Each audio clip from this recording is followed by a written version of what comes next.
One of the fun things about stories is that you can tell them yourself. In fact, you can create stories out of things that have happened to you and share them with your family.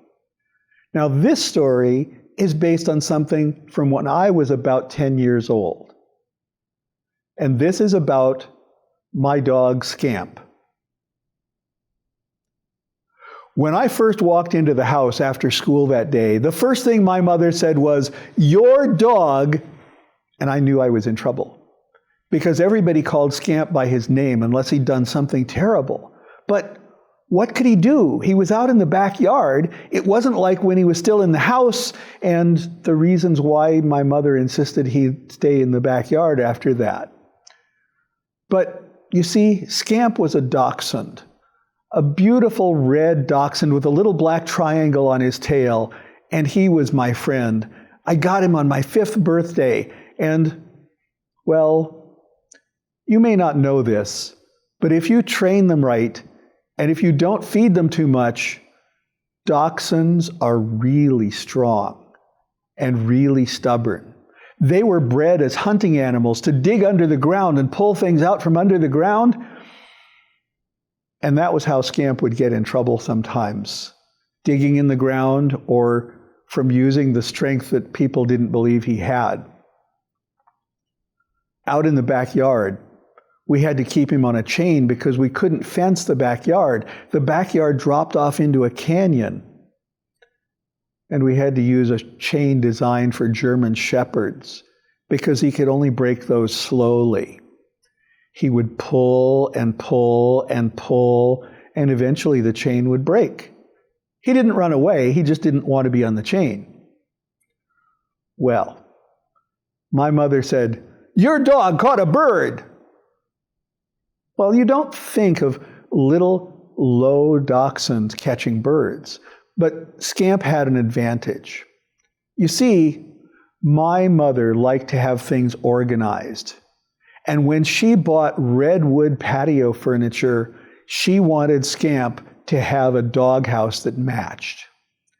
Now, I don't know if you've been to a pet store lately, but in those days, you could not go to a pet store and buy a redwood doghouse. So she made my father build him one. My father was a design engineer, not a carpenter.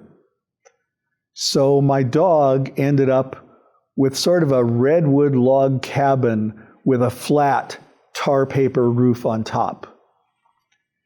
He looked at that, and the first thing he did was jump up onto the roof of these little doghouse and sleep there.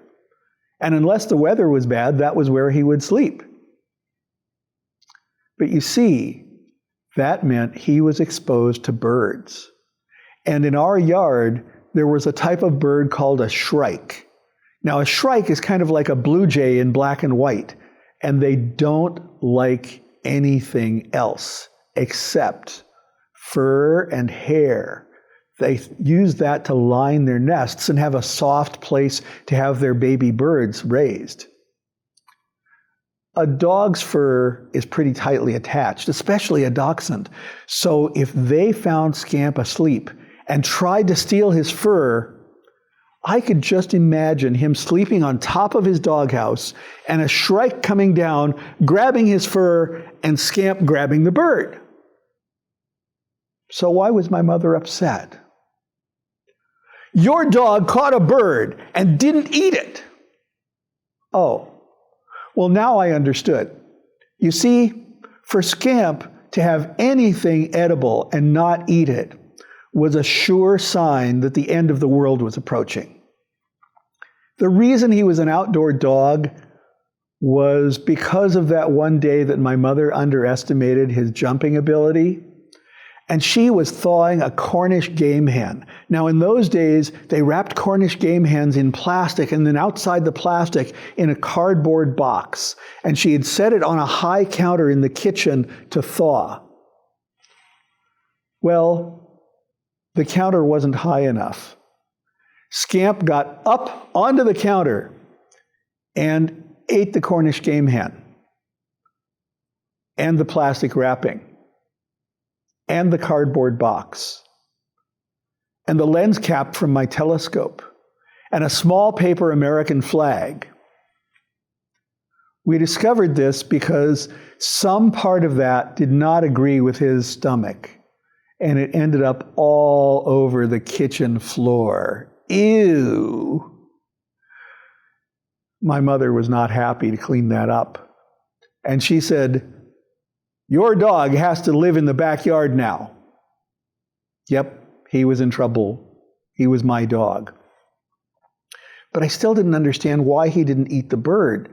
So I went out into the backyard and I saw that he was at the very end of his chain where it reached all the way to the edge of the canyon. And he was looking over the edge to where the pathway went down into the canyon, and he was wagging his tail. And at first I didn't see the bird. Well, I walked over carefully to where he was standing, and there, just on the first step down into the canyon, was the bird, lying on its back, pretty clearly dead, only it was moving. Now, I don't know if you've thought about this, but birds, when they're lying on their back and probably dead, don't move along the walkway. And then I saw what was causing it to move. There, grabbing onto the bird, was the biggest king snake I had ever seen coming out of the brush. And I had been taught at a museum that birds, well, they have to be freshly killed for a snake to want to eat them. They eat them themselves if they catch them, but if it was sitting there for very long, it would cool off and it wouldn't be food for the snake. That meant that Scamp had caught a bird and taken it over to the edge of the canyon and put it there in front of a snake so the snake would eat it. Now, I learned something else at the museum, which was about how people got pets. And one of the theories was they gave animals food to get them to come back and hang around. And I thought, my dog has a pet snake? And then I thought to myself, why would my dog want a pet snake? Now, this took a minute of thinking, and I looked at him, and I looked at his chain. Now, he could hunt anything he wanted within the reach of his chain. I had seen him hunt gophers and snails, but he couldn't reach the flower beds because my mother didn't want him digging up the flowers. And I had seen rabbits and squirrels come up into those flower beds out of the canyon, and all he could do with them was bark at them. And I thought, that snake isn't on a chain. And the next rabbit or squirrel that comes up into the garden is going to be in for a big surprise. Well, I watched the snake carry off the bird, and I told Scamp he was a good dog and patted him on the head. He wagged his tail some more and went back over to his house, jumped up on it, and went back to sleep. I went back in the house and decided to go through the house and out the front door before my mother could ask too many questions, but she called out, "Well, is the bird taken care of?" And I said, "Yes, the bird is taken care of, no problem." And I ran out the front door before she could ask any more questions because, you see, I really didn't think it was a good idea to tell my mother that there was a snake guarding her flowers. There's some things that mothers probably shouldn't know. And that was the story of my dog Scamp.